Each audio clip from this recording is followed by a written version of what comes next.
इकाई 1 खत्म हो चुका है, जिसमें मेघदूत केवल छूटा है। तो मेघदूत का भी हम बना देंगे। अभी हम इकाई 2 पर चलते हैं और इकाई 2 में 8 टॉपिक हैं। 8 टॉपिक में पहले टॉपिक का नाम कारक। हमारे एग्जाम में पहले देख लीजिए कि हम लोग क्या पढ़ रहे हैं। ऊपर NTA CUET PG Sanskrit MA प्रवेश परीक्षा PG क्योंकि 14 कोड 14 के लिए हम लोग पढ़ रहे हैं।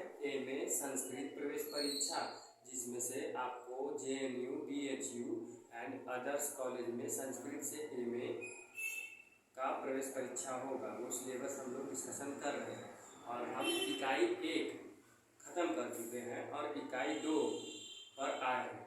और इकाई 2 में हम लोग का व्याकरण का भाग है। व्याकरण में हमारे 8 टॉपिक हैं। 8 टॉपिक में पहले टॉपिक का नाम कारक है और एग्जाम में ये भी आएगा कि कारक कितने होते हैं। तो कारक संस्कृत में 6 होते हैं। देखते हैं कि हम लोग क्या होता है। कर्ता ने कर्म को करल से संप्रदान के लिए अपनते हैं। देखते हैं कारक 6। कर्ता ने कर्म को करल से संप्रदान के लिए अपदान से संबंध का के की अधिकरण में संबोधन है वो अरे। हम तो देख रहे हैं कारक 6 होते हैं। गिनते हैं 1 2 3 4 5 6 7 8। ये 2 8 है, जिसमें आपने देखा होगा कि एक लास्ट में संबोधन नहीं होता है। वो क्यों नहीं होता है, इधर देखते हैं। पहले विभक्ति, परीक्षा में ये भी आ सकता है कि विभक्ति कितनी होती है। तो गिन लेते हैं। प्रथमा विभक्ति, द्वितीय विभक्ति, तृतीया, चतुर्थी, पंचमी, षष्ठी, सप्तमी। सप्तमी विभक्ति के बाद हम लोग का संबोधन आता है, यानी कि हम लोग की विभक्ति 7 ही होती है। ठीक, विभक्ति तो 7 होती है। और षष्ठी विभक्ति में ये जो संबंध है, संबंध को नहीं गिना जाता है। संबंध क्यों नहीं गिना जाता है? क्योंकि चाहे पैसा हो चाहे जिंदगी में कुछ हो, हमेशा केवल संबंध ही खराब होता है। तो यहाँ भी संबंध खराब है, इसीलिए इसको नहीं गिना जाता। तो संबंध खराब है, इसे नहीं गिना जाता। और लास्ट में जो संबोधन है वो अरे है, इसको प्रथमा में ही गिन दिया जाता है। तो यानी कि हम लोग का ये संबंध भी खराब है और ये जो है कि हम लोग का प्रथमा में गिना जाएगा। तो 8 में से 2 चले गए तो हम लोग का 6 बचा। तो कारक 6 होते हैं, क्या अभी हम लोग देख चुके हैं। और विभक्ति हमारी 7 होती है, ठीक है। और इस 7वें को प्रथमा में ही गिना जाता है। आगे आते हैं। प्रथमा विभक्ति सूत्र परीक्षा में आएगा। प्रथमा विभक्ति सूत्र क्या है?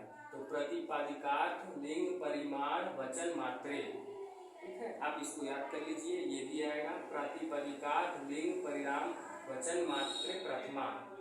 प्रतिपदिकार्थ का अर्थ है संज्ञा, संज्ञा का अर्थ है नाम। कोई नाम होना चाहिए तो हम लोग का प्रथमा विभक्ति होगा, ठीक। लिंग में आप देखेंगे पुल्लिंग, स्त्रीलिंग, नपुंसकलिंग, जिसमें तट, तटी, तटम इस प्रकार से भी आ सकता है। ये उदाहरण पूछे गए हैं।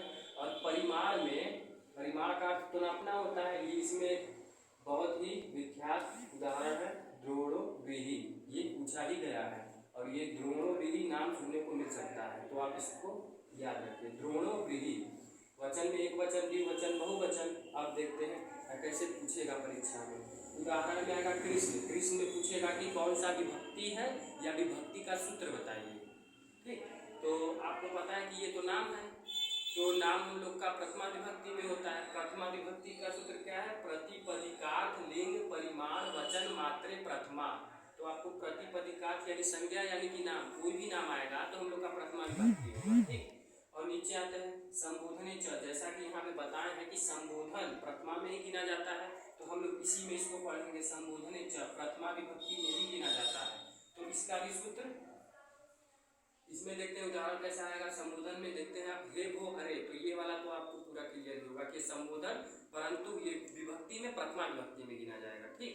ये याद रखिए कि प्रथमा विभक्ति, ना कि सप्तमी ना तो अष्टमी, ये प्रथमा विभक्ति में ही गिना जाएगा। आगे देखते हैं द्वितीय विभक्ति सूत्र। जैसा कि कर्ता ने कर्म को, द्वितीय में हम लोग का कर्म आता है, तो कर्म में देखते हैं कर्मणि द्वितीया, ठीक है। कर्मणि द्वितीया ये है विभक्ति सूत्र। हम लोग का 2 सूत्र होगा, एक विभक्ति सूत्र, एक संज्ञा सूत्र। विभक्ति सूत्र में कर्मणि द्वितीया, संज्ञा सूत्र में कर्म, संज्ञा सूत्र में कर्तुर इच्छित तमम कर्मम, कर्तुर इच्छित तमम कर्मम, ठीक है। तो ये सूत्र भी पूछा जा सकता है कि विभक्ति सूत्र क्या है। और संज्ञा सूत्र क्या है, तो आप दोनों में देखेंगे तो कर्म दिखेगा, इसमें भी कर्म है, इसमें भी कर्म है। तो कर्ता ने कर्म को, ये द्वितीया में आता है, तो द्वितीया में हम लोग ये कर्मणि द्वितीया, और ये कर्तुर इप्सित तमम कर्मम, ये होगा। ये सूत्र भी आपको ज्ञात ही हो गया होगा, नहीं तो कर्म तो आपको दिख रहा है। अब उदाहरण कैसे पूछेगा, हरिम भजते, हरि को भजता है ना, कर्ता ने कर्म को भजता है। तो यदि आपको हिंदी बनाने आता होगा तब तो आप जान जाएंगे कि हरि को यानी कर्म को, कर्ता ने कर्म को, ये तो द्वितीय विभक्ति है। द्वितीय विभक्ति का सूत्र भी में आपको कर्म और कर्म दिखेगा ही, तो आप लगा देंगे। और यदि नहीं आता है हिंदी तो देखिए हरिम, एकदम लंबे में बोलेंगे हरिम तो लास्ट में माँ आता है, और कर्म भी बोलेंगे तो माँ आता है, तो ये भी माँ, ये भी माँ, तो ये भी कर्म में ही, हरिम में भी द्वितीय आ जाएगा। ठीक है, और नीचे आते हैं तृतीय विभक्ति। और तृतीय विभक्ति में आप ये ऐसे भी बालक का रूप या हरि का रूप यदि आपको याद होगा तो उसमें भी आप लोग देख सकते हैं। नीचे देखते हैं तृतीय विभक्ति सूत्र। तृतीय विभक्ति सूत्र में क्या है, कर्तृ करणयो तृतीया, है ना।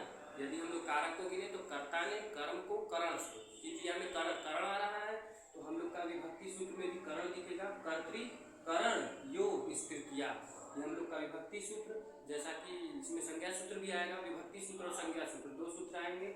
इसमें देखेंगे साधक तमम करणमम, साधक तमम